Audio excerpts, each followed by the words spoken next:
It's time for Fox and Friends.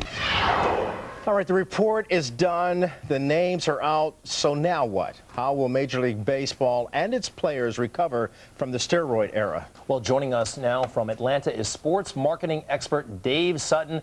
Good morning, sir. Good morning, Greg. Okay, what a lot of folks are predicting that attendance will go down next year, and also endorsement deals could dry up for major league players. Is that how you see it's going to go down? And what's baseball going to do to counteract that? Yeah, Greg, I think that we're going to see certainly a certain amount of time it's going to need to go by for both Major League Baseball and for the named players to really earn back the trust of the fans. So I would expect that we would see season ticket sales going down a little bit. I also think that many of the major sponsors, brands like Budweiser, Holiday Inn, Bank of America, will be questioning the level of investment that they're going to be making in Major League Baseball next year. Yeah, Dave, that's what I was going to ask you about, because a lot of endorsement deals, boy, it's really in the millions for some of these players, and some of these players already have those kinds of endorsement deals. What's going to happen with that? Will it be taken away from some of these players who have been named in this? Well, I think, it's interesting when you're dealing with brands and product endorsements specifically from celebrities and professional athletes. Brands aren't necessarily won or lost based on the facts. It's a court based on perceptions.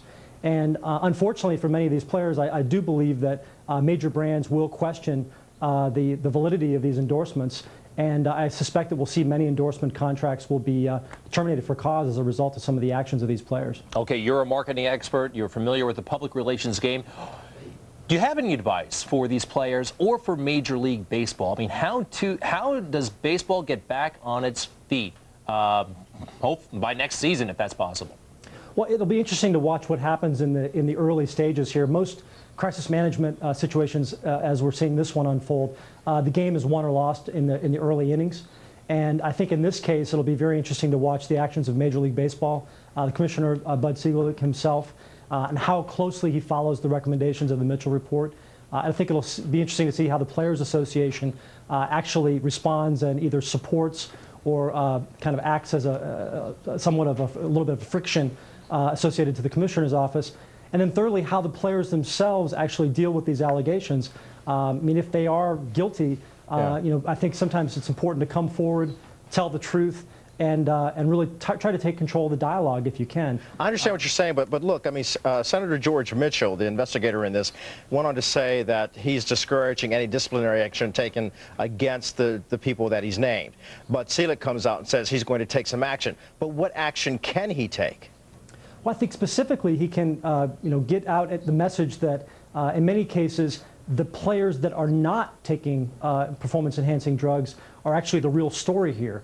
I think to earn back the trust of the fans, he needs to stimulate some empathy from the fan base and recognize that the true victims in this crisis are all those players who, quite frankly, played by the rules. Right. So I think getting some very clear communication out into the fans, into the market, to define the fact that most players are not using these substances, and in fact they're the ones who have been hurt by this imbalance in the competitive playing field. Well, some question about that. I mean, we had Jose Canseco on yesterday, and he said, look, this list doesn't even scratch the surface. There are hundreds more associated, but since they only had a limited number of witnesses, this is the best they can do.